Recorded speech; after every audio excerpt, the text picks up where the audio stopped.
Championship's MLS Cup trophy. We bring in the Commissioner of Major League Soccer, Doug Garbo.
Or the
every single game of every team he plays for, whether it's the national team or us, and the travel and everything.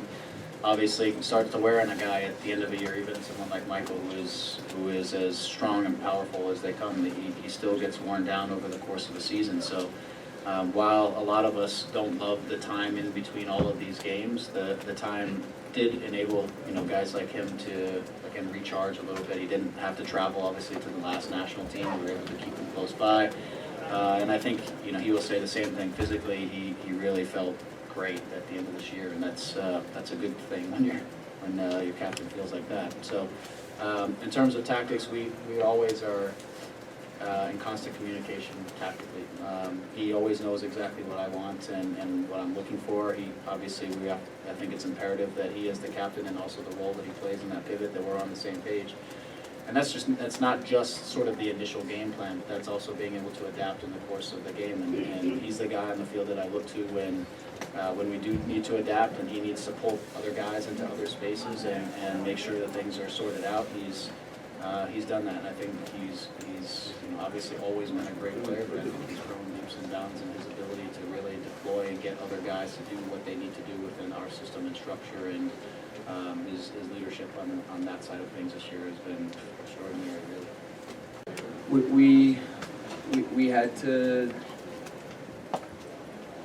lifting this trophy has been an obsession for the last 364 days. Not just for me, but for every single guy in our team, every coach, every part of the staff. From the second Torres scored the winning penalty last year, to get ourselves back here, to give ourselves another crack at it, has been, honestly, there's no other word for it other than just obsession. And it's hard to describe to people on the outside what it's been like to live that every day, to live that in the beginning of preseason, when it feels like you are years away from a game, let alone a playoff game, let alone a final. And the group that we have was so committed, was so focused. I think I'm a pretty driven person, and I think at times I have to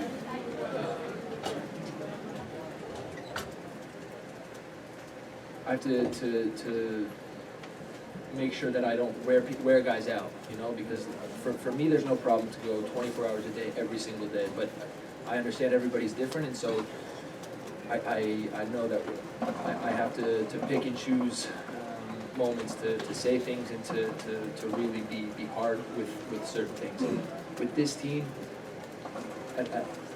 it was incredible, because there was never one moment where I looked around and felt like guys were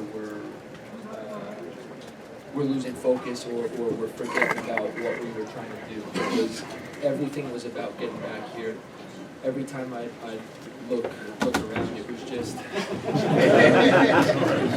Sorry, I'm late. Every time I look around, it was just every single guy laser focused to give ourselves another chance. And I'm so proud of every single person a part of this. This week, people wanted to talk about how all the pressure was on us. Seattle had been playing very well. We hadn't, all this type of stuff. And to play the game that we did, to play the way that we did with everything on the line, it's incredible. And I'm so proud to be a part of this group. I'm so proud to be a part of this club. And this is what it's all about, lifting trophies. As we welcome Josie Alvarez the days, the next three questions, Lance, Jeff, and Neil. Go ahead. Joe Mondale from Sportsnet. Greg, this was a much different team than we were 3 years ago. It's come a long way. The culture change, I would suspect, is one of the reasons for this. Can you talk about that a little bit? This is sort of challenge for the culture and how to give it to this family. Yeah, I think obviously the first and foremost is getting the right people on the bus, right? We built from Michael, and he's one of, I think, 4 guys, I think I heard this week, who were a part of that team 3 years ago that are still with us today.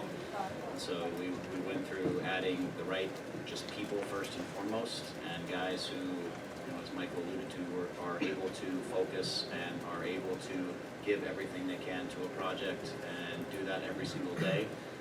Who put the team and the club and everything first and foremost in front of them, and can just commit to something. And you know, that's the first part of it, because you got to get everybody on board. The second part is you know, create an environment where everybody feels like they're bought in and they're a part of something special, and that they are you know, what they're doing is going to make a difference, right? And is going to be a reason why at the end of the day you lift trophies. And you know, I think every one of these guys really understands what their role is in that, and understands that their importance in this team and in this project to be able to do what we've been able to do this year. And so, you know, that's how it gets there. That's the start of it. And then there's a lot of experience that you go through over the course of that time, with, you know, heartache and with great experiences that you build on that you know, always add to that as you go. And these guys, you know, as Michael said, these guys come to work every single day and give everything that they have.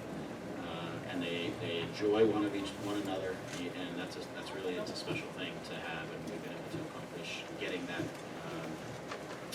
project sorted out over the last few years. My question's for Michael.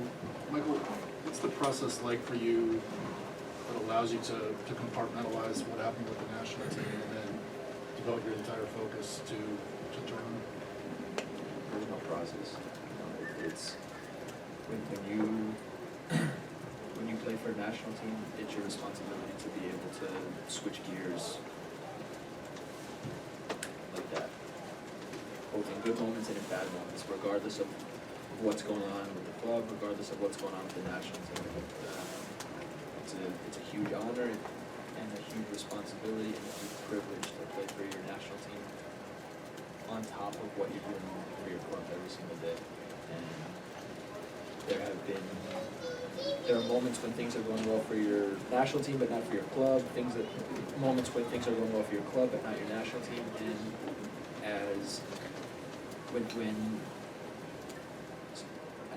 especially for me as captain, I have a huge responsibility to make sure that nothing carries over, that I give everything I have in a given moment for the team that I'm playing on, and then when it's time to switch gears, I switch gears like that.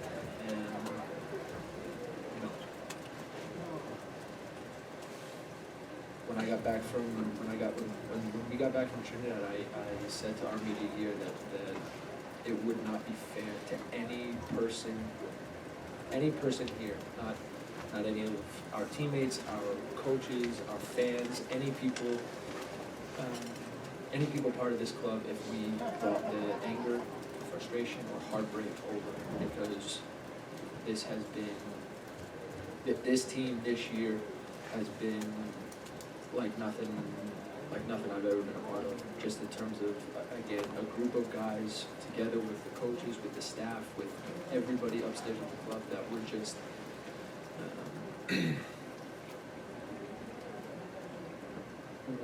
so single-minded. I could sit here and try to explain to you guys for the next 2 hours what it's like to lose a final on penalties the way we did last year, and to have to wake up the next morning and feel like your chance at redemption might as well be 50 years away, honestly. So unless you've lived that with us, unless you were in that locker room on that Monday morning with us, with all due respect, you'd have no idea. And so again, to every single guy who has been a part of this road, this journey for the last year, it's incredible. And like I said, to cap it off tonight in the way that we did, to play the way that we did, with everything on the line, with all the supposed pressure on our shoulders, I'm so fucking proud. All right, we're gonna try to get to as many of you as possible. We're gonna go Neil, one, 2, and then 3. Neil Davidson, the Canadian Press. Greg, this is for you. You said earlier in the season that you thought this team was the best ever in MLS. You played on some pretty good teams. Was today the exclamation point? Where does this team fit in the scheme of things? Yeah, I'm the first one to say I think it's the greatest team ever. That'll be probably a debate, and there'll be a lot of people who want to say that previous teams or other teams were, but nobody has accomplished what this team has accomplished historically. We won, obviously, every championship along the way, set a points record. The quality and the way in which this group went about their business over the course of a season, and we're not done yet. We still have things in front of us that we want to continue to achieve. So we're still writing that story. But for now, in terms of seasons, I think we had the greatest season in the history of the league, and I don't think it's debatable. The rest of it is for everybody else. But we, as a group of guys, and we're not done writing what this team is capable of doing. All right. Go ahead, please. Josie Laura Armstrong from the Star. You said earlier in the week that you would be happy to have anybody be sort of the game changer tonight, but how does it feel to be that guy once again? Well, I mean, it's my job. I'm a striker. As a striker, my job is to create and try to score goals. Hats off to him. He was superb. He said about again in terms of probing, there were spaces being difficult to play. The spaces open up. We have a lot of threats on our team, and the spaces and gaps open up. So it's a team effort from Ono to me to the subs that came on. We have a mentality, a culture of work, and me, Greg, Michael, we may be different in a lot of ways, but that's one thing that we agree on is when it comes time to training to work, we need to work. This group has done it, all year, and I think to cap it off the way we did, it shows what this team's all about. How we train to play football, to look for spaces, to defend together. I thought we did all that tonight, which makes me that much more proud. Joshua Cloak, The Athletic. Michael, Josie, I asked Greg this question. I'd like to hear from you guys. When Victor knocks in that second goal, what's the first thing that goes through your mind, especially after last year's heartache? I can't even begin to tell you. Like I said, like Michael said, I'm sure Greg has said, we were all sad. We were all a lot of emotions, obviously. But as well were the fans. These people have been through a lot. I'll never forget the look on their faces when Torres had scored that last penalty. People crying. If anything, the feeling was great for all of us, but even more so for the people that have been with this team from day one. Nights like this is what it's all about, and we're happy to repay that faith that they put in us. Yeah, I mean, to go along with what Josie said, and I said it to a few people this week. The response of our fans and the response of the city last year, after we lost, was like nothing I've ever seen. They could have pointed fingers. They could have said, you guys blew it. You had a final at home and you couldn't finish. You couldn't take care of business. But the response in the days and the weeks and the months after the game was so unique and so different than what you would typically expect. People were so proud. They were so excited to have been a part of something that they felt was different. I have friends outside of the soccer world in Toronto who have been going to Leafs games and Blue Jays games for years and years and years, and they come to they've been to now our playoff games over the last 2 years, and they'll look at me and say, I've never been to a sporting event like this in Toronto ever, and to see the way they treated us and they wrapped their arms around us after last year, it made it.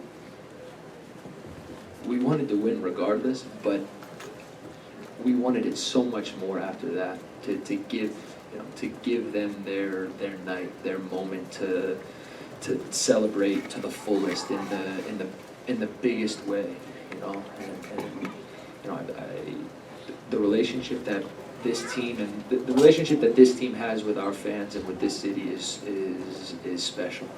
The atmosphere on nights like tonight, from the time you get off the bus, you know, when the smoke bombs are going off and you know, the mayhem outside the stadium, it gives you this feeling like there is only one possible outcome, and that's that we win. And so I thank you to every single person who supports us, who comes into the stadium on a night like this, and it's for them. All right, we're gonna wrap with the last three questions. Iris, standing, and Josie, he's an important part of the team. What you think of how he performed tonight? You guys, and also, you guys have been through so much together through the years as teammates, even before you got to Toronto. How much? What does it add to winning this title? To win it, be able to win it with him? I mean, it means everything. I've known Michael since,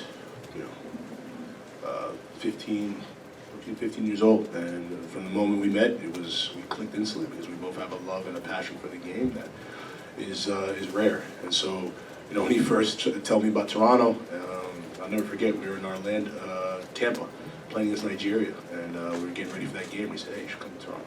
Started off as a joke, but I started to think about it, and we talked all the time about it, and to make it a dream come true, to come here, and for me, it was about coming here and making sure that we won this thing, because I know all the pressure or whatever that's put on him when he first came here, and I wanted to come here and help take that a little bit away from him, help him win here. And so to be here, to be able to win with him in the fashion which we did, he's a guy that never complains.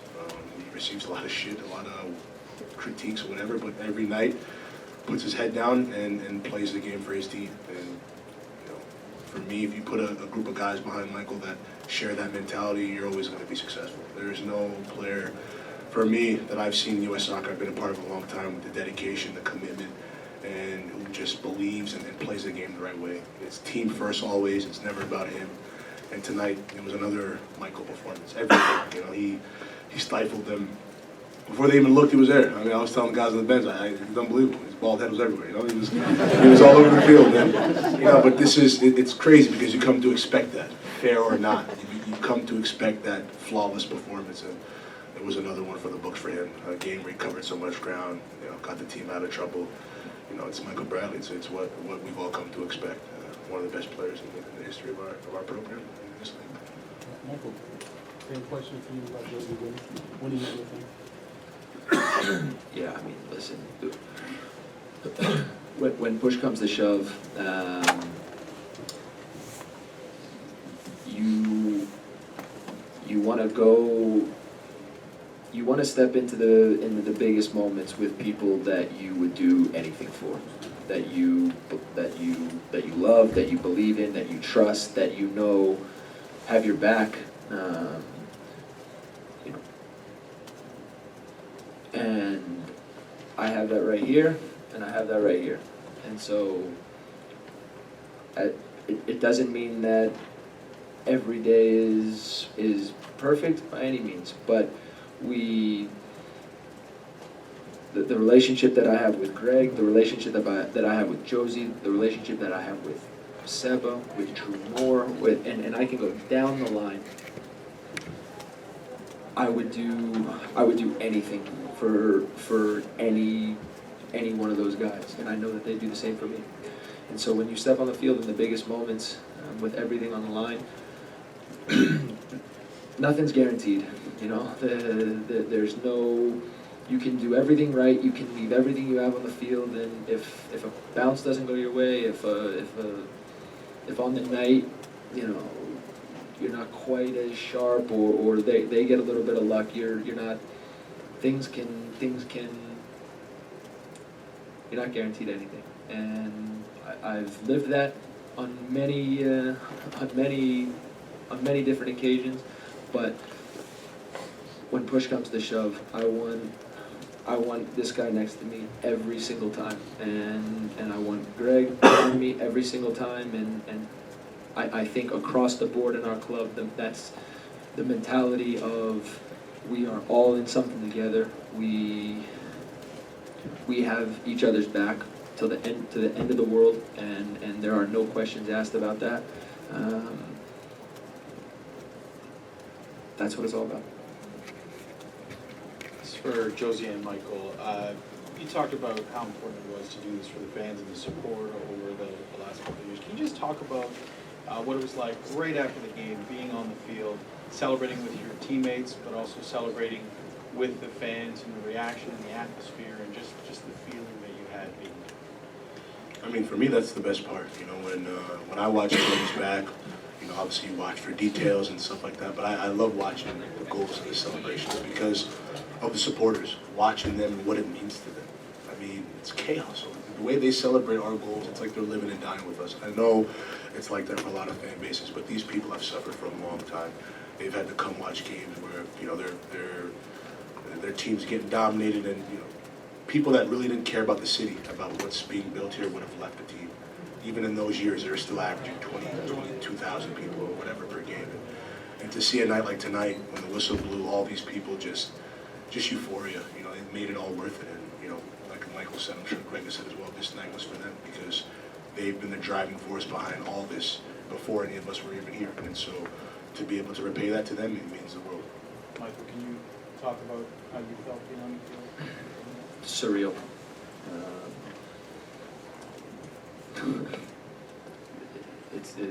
It's why I came. It's why we came. You know, it's been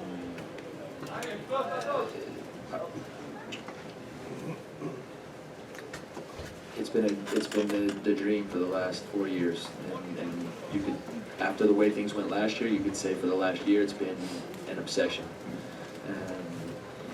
You know.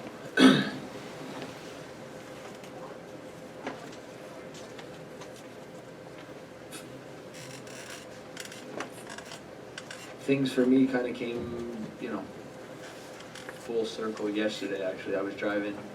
I remember the first night I got to Toronto. I landed at the airport, and on, you know, as the route the driver took from the airport to the downtown, you know, came down 427 and then came in on the DVP, on the Gardner, sorry, and however countless times I've been to the stadium in the last 4 years, I've not once taken that same route. And of all things, yesterday, I got in an Uber from my house yesterday morning. I figured I'd just let him take me whatever way he wanted, and he took me down the 427 and in on the Gardner to the stadium. And I'm not necessarily a huge believer in fate and things like that. You know, I think Greg said a week ago, and I like the way he said, I believe in hard work and preparation, and you make your own luck, you know, and you give everything you have to put things in your own hands. But there was a moment yesterday morning when I was in the car, and it dawned on me, like, I've been here 4 years, and I've not taken that same drive to the stadium once. And, you know, to kind of have it come full circle, to finish things off this year in this way. When Josie scored, I knew that was it. And then when Armando dribbled the goalkeeper and off the post and Victor, then it was indescribable. All right, we'll go to the last question, please. Michael or Josie, is it safe to say that this team, this group of guys, this is your family? That's something family for you guys? I mean, that's the best way to put it. You know, I came here, like I told you guys before, I came here, I didn't know what to expect, and I was in a lot of ways probably not the best route. Personally, I was going through a lot of stuff just away from the field, not even about soccer, and they all know all about, you know, my life, and to come to a place where, you know, everybody from day one was so helping, and you know, it was incredible. You know, they've helped me through so much more than they probably know or understand. And you know, when I say this is a special place, I mean it. And if you can go beyond family, I would. That's how I feel about this place, about the staff, the fans, and every player. I mean, they're incredible. And so to have a night like this for them, for everybody, it's surreal. It's great. With that, we'll wrap up the press conference.